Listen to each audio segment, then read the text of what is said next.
വളരെ ശക്തമായ ഏറ്റുമുട്ടൽ തന്നെയാണ് ഗവർണർ ആരിഫ് മുഹമ്മദ് ഖാനും മുഖ്യമന്ത്രി പിണറായി വിജയനും തമ്മിലുള്ളത്.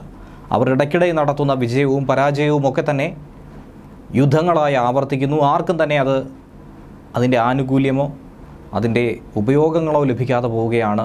പാഴ്വാക്കുകളായി പാഴ്ഫലങ്ങളായി മാറുകയാണ്.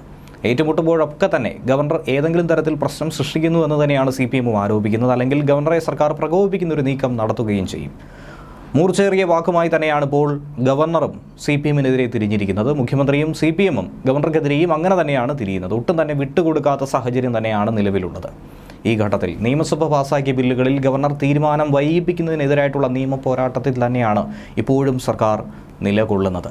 രാഷ്ട്രപതിക്ക് ബില്ലുകൾ അയച്ചു എങ്കിൽ പോലും ഗവർണർ ഇത്രയും കാലം ഭരണസ്തംഭനം നടത്തിയെന്ന് വ്യക്തമാക്കിക്കൊണ്ടായിരിക്കും നേരത്തെ സമർപ്പിച്ച പ്രത്യേക അനുമതി ഹർജി ഭേദഗതി ചെയ്തുകൊണ്ട് പുതിയ ഹർജി സമർപ്പിക്കുന്നത്. ബില്ലുകൾ സംബന്ധിച്ച ഗവർണറുടെ അധികാരം പുനഃപരിശോധിക്കണമെന്നതാണ് പുതിയ ആവശ്യം, പുതിയ ഹർജിയിൽ ഉന്നയിക്കുന്ന പ്രധാന വാദം. കാരണം ഗവർണർ ഇനിയും സമാനമായ രീതിയിൽ സമാനമായ സാഹചര്യം സംസ്ഥാനത്ത് സൃഷ്ടിക്കാൻ സാധ്യതയുണ്ട്.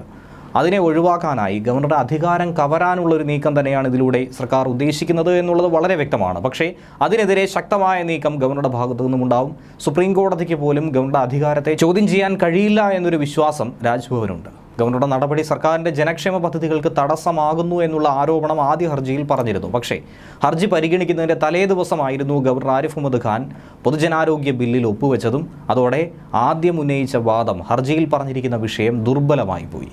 ഇത് മനസ്സിലാക്കിയാണ് ഹർജി ഭേദഗതി ചെയ്തുകൊണ്ട് ഇപ്പോൾ വീണ്ടും സമർപ്പിച്ചിരിക്കുന്നത്. അങ്ങനെ സർക്കാരിനെ സംബന്ധിച്ച് അത് ആദ്യം വലിയ തിരിച്ചടിയായി മാറിയിരുന്നു. ഭരണഘടനാ പ്രശ്നം ഉന്നയിക്കുന്നുണ്ടെങ്കിൽ ഹർജി തിരുത്തി സമർപ്പിക്കാമെന്നാണ് ചീഫ് ജസ്റ്റിസായ DY ചന്ദ്രചൂഡ് അധ്യക്ഷനായ ബെഞ്ച് നിർദ്ദേശിച്ചത്. ഇതിൻ്റെ അടിസ്ഥാനത്തിലാണ് ഗവർണർക്കെതിരെ ഉത്തരവിടാനുള്ള പരിമിതി കണക്കിലെടുത്ത് സുപ്രീം കോടതിയിൽ റിട്ട് ഹർജി തീർപ്പാക്കി വിട്ടത്. ഗവർണർക്ക് നിർദ്ദേശം നൽകാനും കോടതിക്ക് വലിയ തോതിൽ പരിമിതിയുണ്ട് എന്നുള്ളത് സത്യാവസ്ഥ തന്നെയാണ്.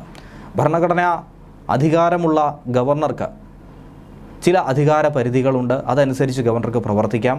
ഗവർണർ ഇടയുന്നു എന്നുള്ളത് വ്യക്തിപരമായ ചില കാരണങ്ങൾ അല്ലെങ്കിൽ ചില വ്യക്തത ലഭിക്കാത്തത് കൊണ്ട് എന്നൊക്കെ തന്നെയാണ് അദ്ദേഹവും വ്യക്തമാക്കുന്നത്. പക്ഷേ അതൊന്നും തന്നെ സംസ്ഥാനത്തെ ഭരണ സംവിധാനത്തെ അട്ടിമറിക്കുന്ന രീതിയിലേക്കൊന്നും തന്നെ എത്തുന്നില്ല എന്ന് രാജ്ഭവൻ വിശദീകരണം നൽകുന്നുണ്ട്. ഗവർണർക്ക് എന്തൊക്കെ അധികാരങ്ങളുണ്ടെന്നും ഇല്ലെന്നും റബ്ബർ സ്റ്റാമ്പാണോ അല്ലയോ എന്നുമൊക്കെ തന്നെ വിവിധ കേസുകളിലൂടെ സുപ്രീം കോടതി വിധികളിൽ പറയുന്നതും പരാമർശിക്കുന്നതുമായിരുന്നു.